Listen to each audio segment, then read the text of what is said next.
తొలిసారి ఎమ్మెల్యేగా గెలిచిన తనకు రాజకీయాలేం కొత్త కాదంటున్నారట ఆయన. నియోజకవర్గంలో నేనే రాజు నేనే మంత్రి అన్నట్టుగా వ్యవహరిస్తున్నారట.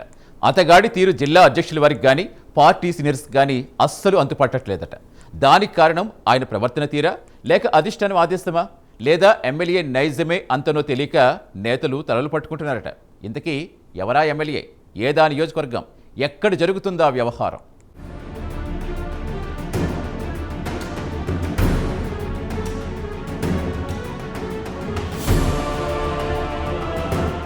ఉమ్మడి ప్రకాశం జిల్లా వైసీపీ ఫైర్ బ్రాండ్ తాటిపర్తి చంద్రశేఖర్. ఆయన ఎర్రగొండపాలెంకు ప్రాతినిధ్యం వహిస్తున్నారు.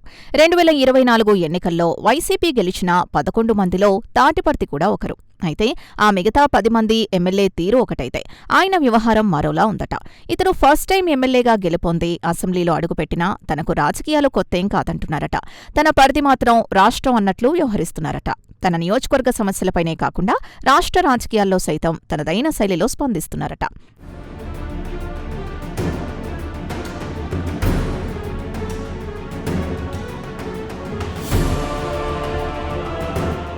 అయితే వీటితో జిల్లా నాయకత్వానికి ఏం సంబంధం లేకుండానే పాలిటిక్స్ చేయడం హాట్ టాపిక్గా మారింది. పార్టీ నాయకులకు ఏం సమాచారం ఇవ్వరట. మరి రాష్ట్ర నాయకత్వానికైనా ఇన్ఫర్మేషన్ ఉంటుందా అంటే అది కూడా లేదట. దీంతో ఆయన తీరుపై సొంత పార్టీ నేతలే మండిపడుతున్నారట. తాటిపర్తి వ్యవహారం నేనే రాజు నేనే మంత్రిని అన్నట్టుగా ఉందని పార్టీ వర్గాల్లో గుసగుసలు వినిపిస్తున్నాయట. ఎమ్మెల్యే దూకుడుకు బ్రేకులు వేయకపోతే రానున్న రోజుల్లో పార్టీపై తీవ్ర ప్రభావం పడుతుందని ఆవేదన వ్యక్తం చేస్తున్నారట. మరోవైపు అతని వ్యవహారమే తాటిపర్తికి శాపంగా మారుతుందని, ఇది తెలుసుకుని ఆచితూచి అడుగులు వేయాలని కొందరు నేతలు సూచిస్తున్నారట. లేదంటే ఆయన రాజకీయ పునాదుల్నే కదిలించే అవకాశం ఉందని హెచ్చరిస్తున్నారట.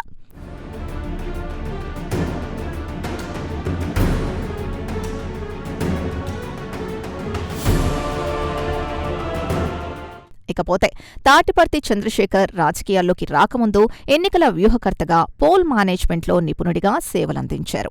వైసీపీ అధికార ప్రతినిధిగా కూడా పనిచేశారు. 2024 ఎన్నికల ముందు జరిగిన నియోజకవర్గాల మార్పుల చేర్పుల్లో భాగంగా సిట్టింగ్ ఎమ్మెల్యే ఆదిమూలపు సురేష్ను కొండపికి పంపించి ఆయన స్థానంలో తాటిపర్తిని తెరపైకి తెచ్చారు. దీంతో వైసీపీ కంచుకోట ఎర్రగొండపాలెం నియోజకవర్గానికి ఆయన కోఆర్డినేటర్గా నామినేట్ అయ్యారు. దాంతో రొట్టె విరిగి తాటిపర్తి చంద్రశేఖర్ చేతిలో పడ్డట్టయిందట. దానికి కారణం ఎర్రగొండపాలెం నియోజకవర్గంలో టీడీపీ ఆవిర్భావం నుంచి నేటి వరకు గెలుపన్నది లేదు. దీంతో ఈ సెగ్మెంట్ టికెట్ తాటిపర్తికి కేటాయించడం, ఆ ఎన్నికల్లో ఆయన గెలుపు నల్లేరు మీద నడకలా సాగిపోయింది. రాష్ట్ర వ్యాప్తంగా కూటమి ప్రభంజనం సృష్టిస్తున్నా ఇక్కడ మాత్రం ఫ్యాన్ గాలే వీచింది.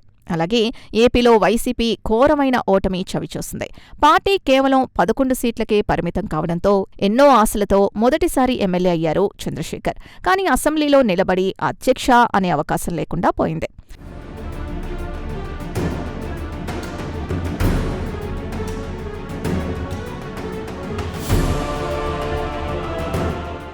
ఇక గెలిచే వరకు ఒక లెక్క, గెలిచిన తర్వాత మరో లెక్క అన్నట్టుగా మారిందట ఆయన వ్యవహారం. అసెంబ్లీలో తన వాయిస్ వినిపించకపోయినా నియోజకవర్గంలో రీసౌండ్ చేస్తున్నారట. అంతేకాకుండా లోకల్ పాలిటిక్స్తో పాటు స్టేట్ పాలిటిక్స్లో కూడా వేలు పెడుతూ బిగ్ సౌండ్ చేస్తున్నారట. కూటమి ప్రభుత్వాన్ని కార్నర్ చేస్తూ చెడుగుడు ఆడేస్తున్నారట. అయితే చంద్రబాబు, పవన్లను విమర్శిస్తే రాష్ట్ర వ్యాప్తంగా తనకు గుర్తింపొస్తుందని ఆయన భావిస్తున్నారట. అయితే దీనివల్ల తానొకటి తలిస్తే రానున్న రోజుల్లో మరొకటి జరిగే అవకాశం ఉందని రాజకీయ విశ్లేషకులు అభిప్రాయపడుతున్నారు.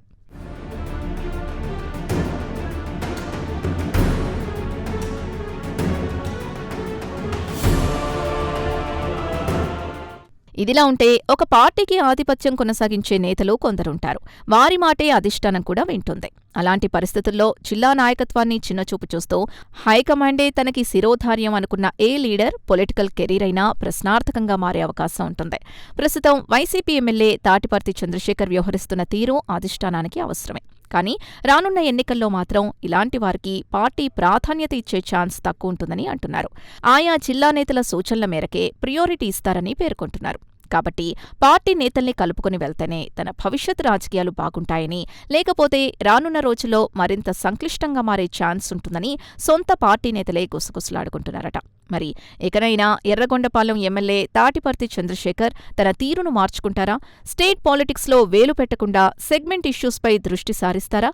రానున్న రోజుల్లో తాటిపర్తి భవిష్యత్ రాజకీయాలు ఎలా ఉండబోతోంది అన్నది వేచి చూడాలి.